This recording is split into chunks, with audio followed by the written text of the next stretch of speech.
would want to talk about your experiences. Many would want to hear, we've talked about it severally, but we would want to hear exactly what you and your team went through, which period you had to go through to do this particular work. We know Distraction for Gold, now Poison for Gold. Let's talk a bit about what the team went through to put this together. Well, thank you very much, and good evening to you all. Prof has said a lot. In fact, he initiated me into this whole Galamsey fight, starting with following interministerial committee around. And before then, I was also following other, under former President Mahama's task force. I've been following them around as well. We've gone through a lot to produce Distraction for Gold. And it took us 6 months to do that. And then for Poison for Gold, it took us about the same, 6 months to do that. And we had to go through deep into forest areas where there's no network. If something should happen to you, maybe you can send a bird or something to notify somebody. And my team and I met a number of people armed to the teeth, destroying forest land, water, what have you. At a point in time, I remember at Datano, close to Samre Boy, they had designed the entrance to where they were mining within the forest, and they had redirected the Tano River, and they were polluting it. In fact, their washing bay was at the edge of it, and they were washing directly into the river. But they have designed the entrance with bullet shells. And there was somebody at the gate. He was armed to the teeth. In fact, I thought he was going for war. He had pistols all over, bullets strung around his neck. He was holding an AK. And he met us. He said, "You don't do journalism here. So turn around and leave." And we had to leave. Just like that. He just mentioned it and turned around to leave.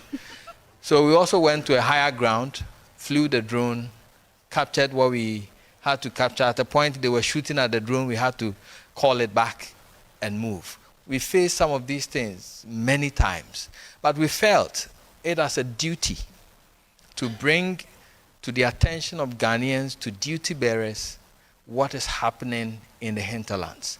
Before then, we were hearing it, that Galamsey is destroying our forests, is destroying our water bodies, but we're not seeing the evidence. So we wanted to really document it, and that's exactly what we've done.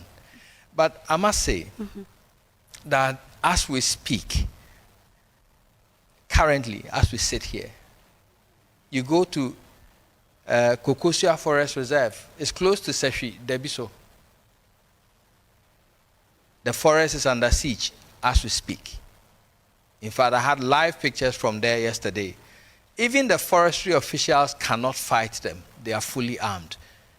And it's been done by somebody who is very powerful. I won't mention his name, but he knows himself. The place is called Sairano.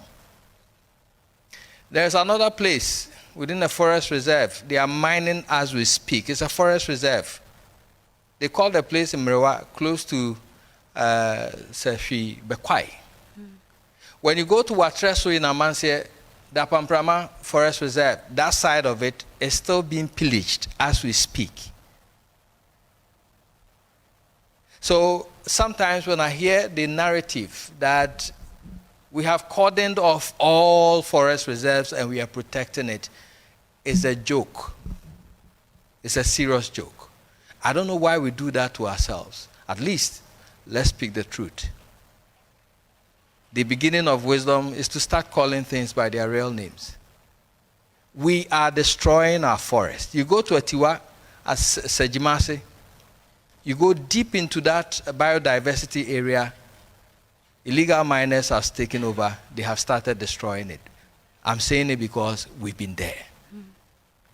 And so, as we speak, Shamfan machines sitting on the Ankobra from Pristia to Axim, they are there. Yeah. On the offing, you can count over 300 of them.